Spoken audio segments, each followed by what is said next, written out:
শ্ৰদ্ধাৰ দৰ্শকসকল, আপোনালোকে চাই আছে এবি লাইভ 24। মই এইটো মুহূৰ্তত আছো এগৰাকী বিশেষ ব্যক্তিৰ লগত। তেখেত হৈছে সদৌ অসম প্ৰাদেশিকৃত শিক্ষানুষ্ঠানৰ বঞ্চিত এগৰাকী শিক্ষক। তেখেত সদৌ অসম যি এই সন্থা অৰ্গেনাইজেশ্যন ইয়াৰে কাৰ্যকৰী সভাপতি। তেখেতৰ লগত কিছু বাৰ্তালাপ কৰিবলৈ লৈছো। তেখেতসকলৰ কি সমস্যা, তেখেতসকলৰ সমস্যাৰ ওৰ পৰিব নে নাই, চৰকাৰলৈ কি আহ্বান থাকিব, এই সমগ্ৰ বিষয় আলোচনা কৰিবলৈ লৈছো। আপোনালোকে চাই থাকিব। তো ছাৰ, আপোনালোকে এই যোৱা 20 তাৰিখে আপোনালোকে যি ধৰ্মঘট কাৰ্যসূচী ৰূপায়ণ কৰিলে, তাৰ পিছত আপোনালোকৰ চৰকাৰৰ ফালৰ পৰা আপোনালোকলৈ কিবা সঁহাৰি আহিল নে নাই? প্ৰথমতে মই এবি লাইভৰ সমূহ দৰ্শক বৃন্দলৈ ধন্যবাদ তথা এবি লাইভলৈ ধন্যবাদ জনাইছো যে আমাৰ মনৰ কিছু কথাখিনি আপোনালোকে সকলোলৈ আগবঢ়াই নিবৰ বাবে যি প্ৰচেষ্টা লৈছে তাৰ বাবে ধন্যবাদ। এতিয়া কথা হৈছে, আমি সদৌ অসম প্ৰাদেশিকৃত শিক্ষানুষ্ঠানৰ বঞ্চিত শিক্ষক কৰ্মচাৰী সন্থাই যোৱা 20 তাৰিখে জানুৱাৰী তাৰিখে আমি গুৱাহাটীত এটা কাৰ্যসূচী লৈছিলোঁ। আমি গুৱাহাটীৰ খানাপাৰাৰ পৰা প্ৰতিবাদী সমদল উলিয়াই আমি জনতা ভৱনলৈকে আহিব খুজিছিলোঁ আৰু তাত আহি আমি আমাৰ দাবীসমূহ ছেক্ৰেটাৰিয়েটত আমি আগবঢ়াব বিচাৰিছিলোঁ। কিন্তু আমাৰ এই কাৰ্যসূচীত আৰক্ষীয়ে আৰম্ভণিতে বাধা দিয়ে, আমাক আহিবলৈ নিদিয়ে আৰু আমাৰ প্ৰতিবাদকাৰীৰ লগত কিছু হেঁচা ঠেলা, তেনেকুৱা যদিও বেলেগ একো হোৱা নাই, কিছু ঠেলা হেঁচা হৈছে। তাৰপিছত আমাৰ প্ৰতিবাদকাৰীসকলক আটক কৰি এৰেষ্ট কৰি চচললৈ লৈ আহে। চচলত আহি আমাক দিনটো তাত আবদ্ধ কৰি ৰাখে আৰু সন্ধিয়ালৈকে তাত আমাৰ আবেদন পত্ৰ আমি দাবী কৰিছিলোঁ যে এগৰাকী কেবিনেট, 3গৰাকী যি মুখ্যমন্ত্ৰী মহোদয়ে যিখন কেবিনেট কমিটি বনাই দিছে, তাৰ যিকোনো এজন কেবিনেট মন্ত্ৰী আমাৰ মাজত আহক, আমি তেওঁলোকৰ হাতত আমাৰ দাবীসমূহ আগবঢ়াই দিম। কিন্তু তেওঁলোকে ক'লে, আমাক জনালে যে তেওঁ মন্ত্ৰী 3গৰাকী বাহিৰত আছে, গতিকে এগৰাকী জইণ্ট ডাইৰেক্টৰ নে মুঠতে এজন বিষয়া, উচ্চপদস্থ বিষয়া তেওঁ আহিছিলে আৰু তেওঁৰ হাতত আমি অৱশেষত ৰাতি প্ৰায় আন্ধাৰ হৈ গৈছে তেতিয়া আমি দিব লগা হ'ল। কিন্তু আমি আচলতে তাৰ পৰা ঘোষণা কৰিছিলোঁ যে আমি কেবিনেট মন্ত্ৰী নাহিলে আমি এই যি আমাৰ দাবী আছিল, প্ৰতিবাদী সমদলক আমি এটা আমৰণ অনশন কাৰ্যসূচীলৈ ৰূপান্তৰ কৰিছিলোঁ। আমি সচলত ঘোষণা কৰিছিলোঁ যে আমি আজিৰ পৰাই আমৰণ অনশনৰ কাৰ্যসূচী গ্ৰহণ কৰিলোঁ আমি শিক্ষক কৰ্মচাৰী সন্থাই। কিন্তু শেষত তেওঁলোকে আমাক ক'লে, বোলে নহয়, আপোনালোকে আৰু কষ্ট কৰিব নালাগে, আপোনালোকৰ দাবীসমূহ চৰকাৰে বিবেচনা কৰিব। 28 তাৰিখে আপোনালোকক এডুকেশ্যন মিনিষ্টাৰে তেওঁৰ কাৰ্যালয়ত মাতিছে, এই জানুৱাৰীৰ 28 তাৰিখে। আৰু তেনেকুৱা কোৱাত আমাৰ মাজত উচ্চপদস্থ বিষয়া এগৰাকী আহিলে, তেওঁ আমাৰ পৰা প্ৰতিবেদনখন আমাৰ পৰা স্মাৰকখন গ্ৰহণ কৰিলে আৰু আমাক 28 তাৰিখে শিক্ষামন্ত্ৰীৰ যিটো কনফাৰেন্স হ'ল তাত আমাক মিটিং থকা বুলি আমাক জনালে। আৰু তেতিয়া আমাৰ আটাইবোৰ শিক্ষক কৰ্মচাৰীয়ে আমি সিদ্ধান্ত ললোঁ, বা আমাৰ সন্থা লগত, আমাৰ কেৱল আমি নহয়, আমাৰ লগত আৰু ভাতৃ সংগঠনসমূহ আছে, আটাইবোৰে আমি তাত সিদ্ধান্ত ললোঁ যে আমি আমাৰ আন্দোলন আজিৰ কাৰণে, যিহেতু চৰকাৰে আমাক মাতিছে, আমাৰ আন্দোলন কাৰ্যসূচীটো স্থগিত ৰাখিলোঁ। আৰু আমি তেওঁলোকক জনাই দিলোঁ, যদি আপোনালোকে 28 তাৰিখে আমাৰ দাবীসমূহ লৈ আমাৰ লগত নবহে, যদি আমাক যদি অগ্ৰাহ্য কৰে আপোনালোকে দাবীসমূহক, তেনেহ'লে আমি 29 তাৰিখৰ দিনাখন বা 30 তাৰিখৰ দিনাখন পুনৰ আমি ইয়াতকৈ আৰু জংগী ভয়াৱহ আমি গণতান্ত্ৰিক আন্দোলন লৈ আগবাঢ়িম।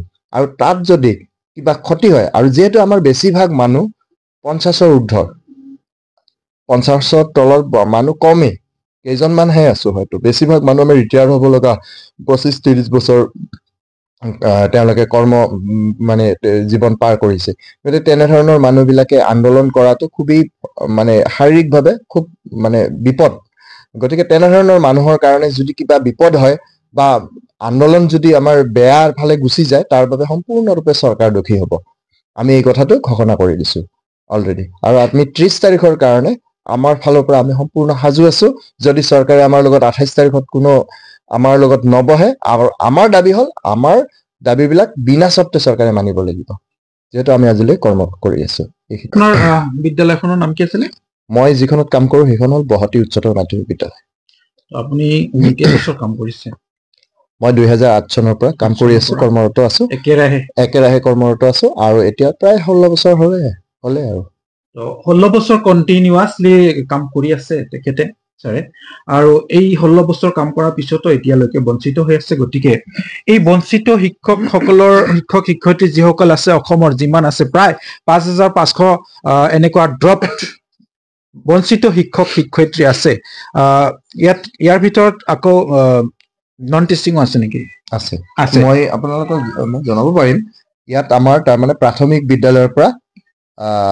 কলেজলৈকে কলেজ মানে আচলতে ডিগ্ৰী কলেজখিনি আমাৰ পৰা অলপ আঁতৰত আছে আমাৰ লগত আছে জুনিয়ৰ কলেজ হায়াৰ ছেকেণ্ডাৰী তাৰমানে প্ৰাথমিক আছে এমই সেকশন আছে এমইৰ বেলেগ বেলেগ ভাগ আছে মই আপোনালোকক নিশ্চয় আপোনালোকৰ আগত উপস্থাপন কৰিম কথাখিনি আৰু লগতে হাই স্কুল আছে হায়াৰ ছেকেণ্ডাৰী জুনিয়ৰ কলেজ আছে এইখিনি আৰু লগতে আমাৰ লগত আপোনাৰ তৃতীয় আৰু চতুৰ্থ বৰ্গৰ যিখিনি কৰ্মচাৰী থাৰ্ড গ্ৰেড আৰু ফৰ্থ গ্ৰেড যিখিনি কৰ্মচাৰী আছে তেওঁলোকো আমাৰ লগত আছে মুঠতে চৰকাৰখনে অসম চৰকাৰে এই জিয়াটো ভুগি থকা বঞ্চিত শিক্ষকসকল আৰু লগতে যিসকল এতিয়ালৈকে অপ্ৰাদেশিকৃত হৈ আছে বহু অপ্ৰাদেশিকৃত শিক্ষক শিক্ষয়িত্ৰী আছে কোনোবা স্কুলৰ 5জন শিক্ষকৰ 2জনৰ হৈছে বা 3জনৰ হৈছে আৰু 2জন ৰৈ আছে তো একেলগৰ শিক্ষকে কিন্তু কিছুমানে দৰমহা পাই আছে কিছুমানে বঞ্চিত হৈ আছে পইচা নোপোৱাকৈ কাম কৰি আছে তো এই বৈষম্যতা দূৰ কৰা অতিকৈ প্ৰয়োজন চৰকাৰখনলৈ ছাৰৰ কি আহ্বান থাকিব চৰকাৰলৈ মোৰ আহ্বান আছে ডেফিনেটলি আছে চৰকাৰলৈ আহ্বান আমি চৰকাৰৰ প্ৰতিয়ে চাই আছো চৰকাৰৰ মুখলৈয়ে চাই আছো আহ্বান জনোৱাৰ আগতে মই ক'ব বিচাৰিছো এটা দুখৰ খবৰ আমাৰ বৰপেটা জিলাৰ শ্ৰীমন্ত শংকৰ মাধৱ মহাবিদ্যালয়ৰ অসমীয়া বিভাগৰ সহকাৰী অধ্যাপিকা প্ৰণতি কলিতা বাইদেৱে আজি ৰাতিপুৱা 10 বজাত আকস্মিকভাৱে মৃত্যুবৰণ কৰে তেখেত সেইখন মহাবিদ্যালয়ৰ অসমীয়া বিভাগৰ সহকাৰী অধ্যাপিকা আছিলে আৰু তেওঁৰ 2013 চনত মহাবিদ্যালয়খন প্ৰাদেশিকৰণ হৈছিলে কিন্তু তেখেতৰ পষ্টটো হোৱা নাছিলে এইগৰাকী বাইদেউক আজি আমি হেৰাই সঁচাকৈ খুব মৰ্মাহত হৈছো তেওঁ আমাৰ দৰে এগৰাকী ড্ৰপ এতিয়া কথাটো হৈছে আমাৰ কেৱল এইগৰাকী বাইদেউ নহয় এনেকুৱা বহু কৰ্মৰত শিক্ষক বিনা বেতনে তেওঁলোকে এই পৃথিৱীৰ পৰা গুচি গৈছে বহুতে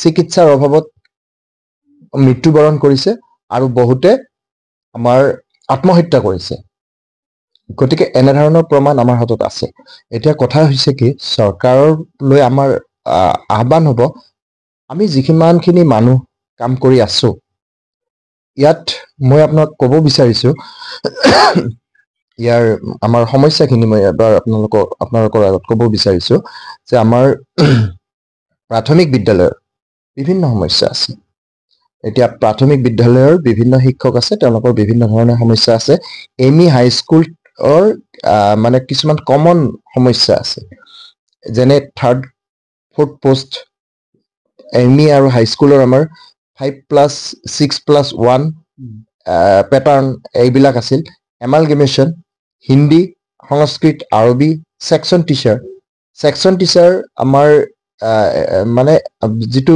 যেতিয়া ছাত্ৰ ছাত্ৰীৰ সংখ্যা বাঢ়ি যায় তেতিয়া আৰু এজন সেকশন টিচাৰ ল'ব লগা হয় অতিৰিক্ত শিক্ষক তেওঁলোকক ল'ব লগা হৈছিল বিজ্ঞান শিক্ষক আছে সহকাৰী শিক্ষক বেছিখিনিয়ে হাই স্কুল আৰু এমই স্কুলৰ মানে এছিষ্টেণ্ট সহকাৰী শিক্ষক তাৰপিছত আমাৰ আছে ইউডাইছৰ প্ৰব্লেম আছে কনকাৰেন্স আছে কপ পাৰমিশন আছে ফিজিবিলিটি আছে 2000 এনেকুৱা বহুত সমস্যা আছে আমাৰ হায়াৰ ছেকেণ্ডাৰী জুনিয়ৰ কলেজৰ কমন সমস্যাৰ ভিতৰত আছে লেছ এনৰলমেণ্টৰ যিটো সমস্যা এইটো কথা আছে লগতে ইউডাইছৰ সমস্যা আছে কনকাৰেন্স আছে গপ পাৰমিশন আছে ফিজিবিলিটি আছে এনেধৰণৰ সমস্যাৰ কথা আছে লগতে তৃতীয় আৰু চতুৰ্থ বৰ্গৰ যিখিনি আমাৰ কৰ্মচাৰী তেওঁলোকৰ মানে পদবোৰ এই আটাইবোৰ যিখিনি মানুহ আমাৰ কৰ্মৰত আছে বছৰৰ পিছত বছৰ প্ৰায় 15-20 বছৰ 25 বছৰ 27 বছৰলৈকে কাম কৰা মানুহ আমাৰ মাজত আছে কিছুমান ৰিটায়াৰ হ'ব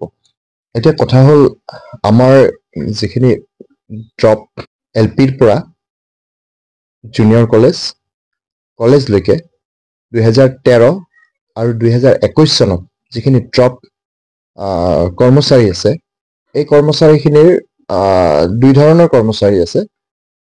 ইয়াৰ কিছু কৰ্মচাৰী নিজৰ এমালগেমেশ্যনৰ দ্বাৰা নিজৰ বিদ্যালয়খন হেৰুৱাইছে। প্ৰথম এইটো সমস্যা, তেওঁলোকে নিজৰ বিদ্যালয়খন হেৰুৱাই আজিৰ তাৰিখত তেওঁলোকে বহু বছৰ 20 বছৰ 25 বছৰ কাম কৰাৰ পিছত এতিয়া তেওঁলোকে নিজৰ বিদ্যালয়খন হেৰুৱাইছে। তেওঁলোক অস্তিত্বহীনতাত ভুগি আছে, প্ৰথম কথা। দ্বিতীয় কথা হৈছে, আৰু আমাৰ বাকীখিনি কৰ্মচাৰীয়ে আমি বিদ্যালয়খনত আজিলৈকে চৰকাৰী বিদ্যালয় এখনত আমি কৰ্মৰত। আমি চৰকাৰী বিদ্যালয়ত এনেধৰণে কৰ্মৰত, আমি ৰাতিপুৱা 8:30 বজাত ওলাই যাব লাগে। আমি 9 বজাত গৈ শিক্ষা হেতু এপত এটেণ্ডেঞ্চ দিব লাগে। বিদ্যালয়ত ক্লাছ কৰাৰ উপৰিও যিমানবোৰ চৰকাৰী দায়িত্ব, আটাইবোৰ চৰকাৰী দায়িত্ব কাৰ্যসূচী আমি পালন কৰিব লাগে। তাৰোপৰি আমাক চৰকাৰী কেতিয়াবা ইলেকশ্যন ডিউটিও আমি কৰিব লগা হয়। আমি চৰকাৰী গুণোৎসৱৰ ডিউটিও আমি কোনোটোত বাদ নপৰোঁ। আমি চব ডিউটিবিলাক কৰিব লগা হয়। আমাক চৰকাৰে আটাইবোৰ কিবাহত খটুৱাই আছে।